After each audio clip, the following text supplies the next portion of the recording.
Human beings and being humane. Two contradictory ideas on the same plane, bound by unity, love, care, and compassion, filled with envy, hatred, jealousy, and dominion. Selfish, self centered, yet called a social being, rather lives confined in one's own cocoon unseen. The pitfalls and tornadoes that they pass, nor the sorrows or their loss.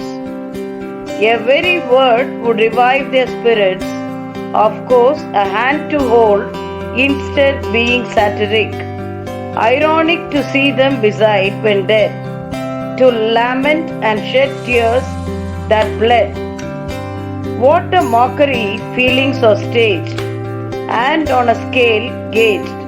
Let's emulate the gypsy race, eating, singing, and dining together, oh man, living only for that day, pining hopes on the above for the next day. Awake, O mankind, celebrate life divine. Thank you, Mrs. Mary Rani.